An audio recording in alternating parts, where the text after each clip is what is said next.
ਖਬਰਾਂ ਦੀ ਸ਼ੁਰੂਆਤ ਕਰੀਏ ਸ਼ਰਮਾ ਜੀ ਜਹਾਜ਼ ਹਾਦਸੇ ਤੋਂ। ਇਸ ਹਾਦਸੇ ਦੇ ਮਾਮਲੇ ਦੇ ਵਿੱਚ ਆਪਾਂ ਗ੍ਰਹਿ ਮੰਤਰੀ ਦਾ ਇੱਕ ਬਿਆਨ ਆਇਆ, ਉਹਦੇ ਉੱਤੇ ਵੀ ਚਰਚਾ ਕਰਾਂਗੇ। ਪਰ ਉਸ ਤੋਂ ਪਹਿਲਾਂ ਜਿਹੜੀ ਡੀਐਨਏ ਦੇ ਰਾਹੀਂ ਆਪਣਿਆਂ ਦੀ ਪਹਿਚਾਣ ਕੀਤੀ ਜਾ ਰਹੀ ਹੈ ਜੀ, ਉਹਦੇ ਬਾਰੇ ਜ਼ਰੂਰ ਦੱਸਿਓ ਜੀ।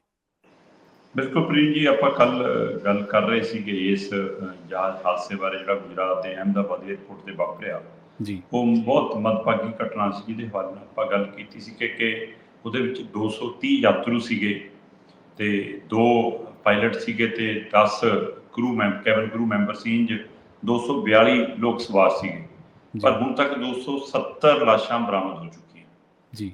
ਇਹਦਾ ਮਤਲਬ ਬਾਹਰੋਂ ਵੀ ਜਿਹੜੇ 29 ਬੰਦੇ ਨੇ, ਕਿਉਂਕਿ 242 ਚੋਂ ਇੱਕ ਹੀ ਬਚਿਆ, 241 ਜਹਾਜ਼ ਵਾਲੇ ਯਾਤਰੂ ਮਾਰੇ ਗਏ ਤੇ ਜੇ ਗਿਣਤੀ 70 ਤੱਕ ਜਾਂਦੀ ਆ ਤਾਂ 29 ਲੋਕ ਹੋਰ ਉਹਦੀ ਚਪੇਟ 'ਚ ਆ ਕੇ ਮਾਰੇ ਗਏ, ਜਹਾਜ਼ ਦੀ ਚਪੇਟ 'ਚ ਆ ਗਏ। ਜਿਹੜਾ ਜਿਵੇਂ ਉਹ ਬਿਲਡਿੰਗ ਨਾਲ ਟਕਰਾਈ ਤੇ 5 ਦੀ ਦਾ ਪਤਾ ਵੀ ਲੱਗ ਗਿਆ ਕਿ ਉਹ 4 MBBS ਦੇ ਡਾਕਟਰ ਸੀਗੇ ਤੇ ਇੱਕ ਡਾਕਟਰ ਦੀ ਧਰਮ ਪਤਨੀ ਸੀ।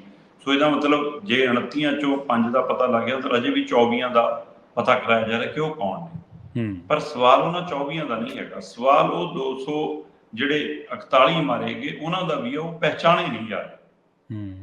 ਮਤਲਬ ਵਿਜੇ ਰੂਪਾਣੀ ਜਹਾਜ਼ ਸੀ ਇਹ ਪਤਾ ਹੈ, ਮਾਰੇ ਗਏ ਇਹ ਪਤਾ ਹੈ, ਪਰ ਵਿਜੇ ਰੂਪਾਣੀ ਦੀ ਲਾਸ਼ ਕਿਹੜੀ ਹੈ ਇਹ ਨਹੀਂ ਪਤਾ ਲੱਗ ਰਿਹਾ। ਇਹ ਨਹੀਂ ਪਤਾ, ਬਿਲਕੁਲ ਸਹੀ। ਨਹੀਂ ਤਾਂ ਹੁੰਦਾ ਕਈ ਵਾਰ ਕਿ ਹਾਦਸਾ ਵਾਪਰਨ ਤੋਂ ਬਾਅਦ ਪਰਿਵਾਰਕ ਜੀਆਂ ਨੂੰ ਦਿਖਾਉਣ ਤੋਂ ਬਾਅਦ ਪਹਿਚਾਣ ਕਰਾਈ ਜਾਂਦੀ ਹੈ। ਜੇ ਚਿਹਰਾ ਮੁਹਾਂਦਰਾ ਕੋਈ ਇਸ ਤਰ੍ਹਾਂ ਦਾ ਹੋ ਜਾਵੇ ਕਿ ਭਾਈ ਕੋਈ ਅੰਗ ਤੋਂ, ਕੋਈ ਪੈਰ ਤੋਂ, ਕੋਈ ਹੱਥ 'ਚ ਪਾਏ, ਕੋਈ ਛੱਲੇ ਛਾਂਪ ਤੋਂ, ਕਿਸੇ ਤੋਂ ਚੀਜ਼ ਤੋਂ ਪਛਾਣ ਲਈ। ਪਰ ਇੱਥੇ ਇਹੋ ਜਿਹੀ ਸਥਿਤੀ ਹੈ ਕਿ ਕਈ ਟੁਕੜਿਆਂ 'ਚ ਵੰਡੇ ਗਏ, ਕਈ ਝੁਲਸ ਗਏ, ਸਿਰਫ ਕੋਲੇ ਦੀਆਂ ਪੰਡਾਂ ਬਣ ਗਏ ਜਿਵੇਂ। ਮਤਲਬ ਉਸ ਸਥਿਤੀ ਦੇ ਵਿੱਚ ਹੁਣ ਇੰਝ ਖੁੱਲੀ ਅੱਖ ਨਾਲ ਉਹਨਾਂ ਨੂੰ ਪਛਾਣਿਆ ਨਹੀਂ ਜਾ ਸਕਦਾ। ਸੋ ਉਹਦਾ ਇੱਕੋ ਇੱਕ ਤਰੀਕਾਕਾਰ ਬਚਿਆ ਕਿ DNA ਕਰਾਇਆ ਜਾਵੇ।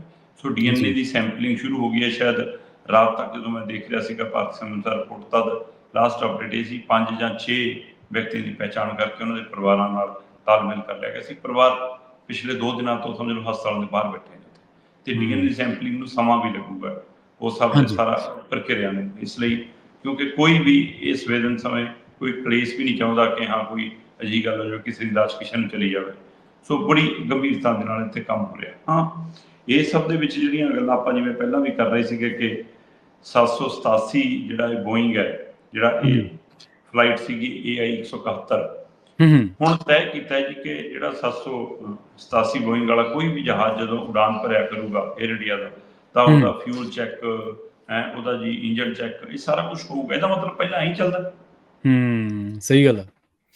ਇਹਦਾ ਮਤਲਬ ਜੀ ਹੁਣ ਇਹੀ ਕਿਉਂ, ਬਾਕੀ ਜਹਾਜ਼ ਕਿਉਂ ਨਹੀਂ? ਇਹਦਾ ਮਤਲਬ ਕੀ ਉਹ ਫਾਰਮੈਲਿਟੀ ਹੁੰਦੀ ਹੈ ਜਦੋਂ ਕਿ ਕਿਹਾ ਜਾਂਦਾ ਜੀ ਇਹ ਸਮਾਂ ਲਿਆ ਜਾਂਦਾ ਜੀ ਸਾਰੇ ਚੈੱਕ। ਮੈਂ ਖੁਦ ਇਹਦਾ ਇੱਕ ਉਦਾਹਰਨ ਆ ਕਿ ਅਸੀਂ ਮੁੰਬਈ ਗਏ ਸੀ ਤੇ ਉੱਥੇ ਜਦੋਂ ਵਾਪਸ ਆਉਣਾ ਸੀਗਾ ਤਾਂ ਅਸੀਂ ਏਅਰਪੋਰਟ ਤੇ ਖੜੇ ਹਾਂ ਕਿ ਜੀ ਜਹਾਜ਼ ਅੱਧਾ ਘੰਟਾ ਲੇਟ ਹੋ ਗਿਆ। ਪਰ ਆਪਣੇ ਨਾਲ ਅਕਸਰ ਹੁੰਦਾ ਕਈ ਵਾਰ ਜਦੋਂ ਤੁਸੀਂ ਫਲਾਈਟ ਲੈਣੀ ਹੋਵੇ ਕਿ ਜੀ 20 ਮਿੰਟ ਲੇਟ ਆ, 25 ਮਿੰਟ ਆਪਾਂ ਸਕਰੀਨ ਤੇ ਪੜ੍ਹ ਲੈਂਦੇ ਹਾਂ ਤੇ ਆਪਾਂ ਆਰਾਮ ਨਾਲ ਬਹਿ ਜਾਂਦੇ ਹਾਂ। ਪਰ ਸਾਨੂੰ ਉੱਥੇ ਤੱਕ ਲਿਜਾਇਆ ਗਿਆ ਜਿੱਥੋਂ ਜਹਾਜ਼ 'ਚ ਐਂਟਰ ਕਰਨਾ ਹੁੰਦਾ ਤੇ ਕੈਬਨ ਕਰੂ ਮੈਂਬਰ ਵੀ ਉੱਥੇ ਜਿਨ੍ਹਾਂ ਨੇ ਐਂਟਰ ਕਰਨਾ ਸੀ ਉਹ ਵੀ ਖੜੇ ਨੇ, ਜਿਨ੍ਹਾਂ ਨੇ ਸਮਾਨ ਸ਼ਿਫਟ ਕਰਨਾ ਉਹ ਵੀ ਸਾਰੇ ਉੱਥੇ ਹੀ ਨੇ। ਸੋ ਸਾਰਾ ਕੁਛ ਉਹਦੀ ਤਿਆਰੀ ਸੀਗੀ, ਜਹਾਜ਼ ਲੇਟ ਹੈ ਜੀ ਕਹਿੰਦੇ। ਅਚਾਨਕ ਇੱਕ ਜਹਾਜ਼ ਉਸ ਪਲੇਸਮੈਂਟ ਦੇ ਜਿਹੜੇ ਰਾਹੀਂ ਤੁਸੀਂ ਜਾਣਾ ਸੀ ਉੱਥੇ ਆ ਕੇ ਲੱਗਦਾ ਨਜ਼ਰ ਆਇਆ ਤੇ ਅਸੀਂ ਨਾਲ ਖੜਿਆਂ ਨੇ ਪੁੱਛ ਲਿਆ ਕਿ ਜੀ ਇਹ ਆਪਣੇ ਵਾਲਾ ਜਹਾਜ਼ ਹੈ ਕਿ ਇੱਥੇ ਕਿਸੇ ਹੋਰ ਨੂੰ ਉਤਾਰਨ ਲਈ ਹੈ? ਕਹਿੰਦੇ ਨਹੀਂ ਜੀ ਇਹ ਚੰਡੀਗੜ੍ਹ ਤੋਂ ਲੇਟ ਹੋ ਗਿਆ, ਇਹੀ ਹੈ, ਬਸ ਇਹਨੇ ਉਤਾਰ ਦੇਣਾ ਜੀ, ਆਪਾਂ ਚੜ੍ਹ ਜਾਣਾ। ਤੇ ਬਿਲਕੁਲ ਐਵੇਂ ਹੀ ਹੋਇਆ। ਉੱਥੇ ਕਾਊਂਟਰ ਤੇ ਲੱਗਿਆ ਤੇ ਉਹ ਉਤਰ ਗਈਆਂ ਸਵਾਰੀਆਂ ਤੇ ਉਸ ਤੋਂ ਬਾਅਦ ਜਦ ਅਸੀਂ ਚੜ੍ਹ ਕੇ ਤੇ ਜਹਾਜ਼ ਜਦ ਤੁਰ ਪਿਆ। ਮਤਲਬ ਬੱਸ ਅੱਡੇ ਵਾਲਾ ਕੰਮ ਹੈ ਕਿ ਬੱਸ ਆਈ ਕਾਊਂਟਰ ਤੇ ਲੱਗੀ ਤੇ ਚੜ੍ਹੋ ਤੇ ਜਾਓ, ਚੜ੍ਹੋ ਤੇ ਜਾਓ। ਮਤਲਬ ਕੋਈ ਇਹ ਮੈਂ ਕਹਿੰਦਾ ਚਾਹੇ ਤੁਸੀਂ ਇਹਨੂੰ ਇਹ ਕਹੋ ਕਿ ਜੀ ਇਹ ਲੋਕਲ ਫਲਾਈਟ ਹੈ ਜੀ, ਉਹ ਅੰਤਰਰਾਸ਼ਟਰੀ ਫਲਾਈਟ, ਪਰ ਇਹਦਾ ਮਤਲਬ ਲੋਕਲ 'ਚ ਤਾਂ ਬੰਦੇ ਹੀ ਚੜ੍ਹਦੇ ਆ। ਸਹੀ ਗੱਲ। ਜੇ ਇਹ ਹਾਦਸਾ ਵਾਪਰਿਆ ਤਾਂ ਇੰਟਰਨੈਸ਼ਨਲ ਫਲਾਈਟ ਸੀ। ਫਿਰ ਇੱਥੇ ਇਹਦਾ ਮਤਲਬ ਇਹ ਜੇ ਹੁਣ ਇਹ ਹਦਾਇਤਾਂ ਆ ਰਹੀਆਂ ਨੇ ਕਿ ਚੈਕਿੰਗ ਕਰੋ, ਪਹਿਲਾਂ ਕੋਈ ਚੈਕਿੰਗ ਹੀ ਨਹੀਂ ਹੁੰਦੀ ਸੀ। ਸੋ ਇਹ ਕਈ ਸਵਾਲ ਇਹਦੇ ਨਾਲ ਜ਼ਰੂਰ ਖੜੇ ਨੇ। ਉਹ ਤਕਨੀਕੀ ਖਾਮੀ ਹੈ, ਜੇ ਕੋਈ ਉਸ ਖਾਮੀ ਦੇ ਕਾਰਨ ਵੀ ਤਾਂ ਪਛਾਣਨੇ ਨੇ ਨਾ ਜੀ। ਸੋ ਇਹਦੇ ਵਿੱਚ ਆਪਾਂ ਕੱਲ ਵੀ ਗੱਲ ਕਰ ਰਹੇ ਸੀ 169 ਇੰਡੀਅਨ ਲੋਕ ਸੀਗੇ ਜਿਹੜੇ ਤੇ 53 ਜਿਹੜੇ ਬ੍ਰਿਟਿਸ਼ ਦੇ ਨਾਗਰਿਕ ਸੀਗੇ। ਬੇਸ਼ੱਕ ਉਹਨਾਂ ਜ਼ਿਆਦਾਤਰ ਭਾਰਤੀ ਮੂਲ ਦੇ ਹੀ ਹੋਣੇ ਤੇ 7 ਪੁਰਤਗਾਲੀ ਸੀਗੇ, 1 ਕੈਨੇਡੀਅਨ ਨਾਗਰਿਕ ਸੀ, 230 ਯਾਤਰੀ ਸਵਾਰ ਸੀਗੇ ਤੇ 103 ਇਹਨਾਂ 'ਚ ਮਰਦ ਸੀ, 114 ਇਹਨਾਂ 'ਚ ਔਰਤਾਂ ਸੀ, 11 ਇਹਨਾਂ 'ਚ ਜਵਾਕ ਸੀਗੇ ਤੇ 2 ਦੁੱਧ ਚੁੰਗ ਦੇ ਬੱਚੇ, ਮਤਲਬ ਬਹੁਤ ਛੋਟੇ ਬੱਚੇ ਸੀਗੇ। ਤੇ ਹੂੰ ਇਹ 12 ਇਹ ਤੋਂ ਬਿਨਾਂ ਕਰੂ ਮੈਂਬਰ ਸੀਗੇ ਜਿਹੜੇ ਇਹ ਸੀਗੇ। ਤੇ ਇਹਨਾਂ 'ਚ ਇੱਕ ਰਾਜਪੁਰੇ ਨਾਲ ਸੰਬੰਧਿਤ ਔਰਤ ਵੀ ਸੀ, ਜਿਹੜੀ ਮਤਲਬ ਹੈ ਉੱਧਰੋਂ ਹੁਣ, ਪਰ ਉਹਦਾ ਪਿਛੋਕੜ ਰਾਜਪੁਰੇ ਨਾਲ ਖੇਤਰ ਨਾਲ ਸੰਬੰਧਿਤ ਹੈ। ਸੋ ਠੀਕ ਹੈ। CCTV ਫੁਟੇਜ ਰਾਹੀਂ ਸਾਰਾ ਕੁਝ ਦੇਖਿਆ ਗਿਆ ਹੈ ਨਾ। ਉਹ ਤੋਂ ਇਲਾਵਾ ਮਤਲਬ ਜਿਵੇਂ ਬਲੈਕ ਬਾਕਸ ਹਾਸਲ ਕਰ ਲਿਆ, ਇੱਕ ਛੱਤ ਤੋਂ ਮਿਲਿਆ ਉਹ, ਸੋ ਉਹਦੇ ਰਾਹੀਂ ਕਾਫੀ ਜਾਣਕਾਰੀ ਮਿਲੂਗੀ। ਸੋ ਹੁਣ ਅਗਲੀ ਵਾਰ ਤੋਂ ਹੋਰ ਧਿਆਨ ਰੱਖਣ ਦੀਆਂ ਗੱਲਾਂ ਹੋ ਰਹੀਆਂ ਨੇ, ਪਰ ਜੋ ਵਾਪਰ ਗਿਆ, ਜਿਨ੍ਹਾਂ ਦੀ ਜੀ ਚਲੇ ਗਈ, ਉਹ ਤਾਂ ਮੁੜਨੀ ਨਹੀਂ। ਜੀ ਬਿਲਕੁਲ।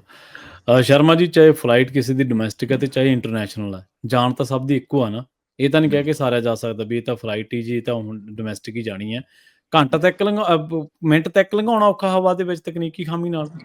2 ਮਿੰਟ ਹੀ ਸੀ ਨਾ ਉਹ ਤਾਂ। ਹਾਂਜੀ, 2 ਮਿੰਟ ਦੀ ਗੱਲ ਹੀ ਸੀਗੀ। ਹਾਂਜੀ ਬਿਲਕੁਲ।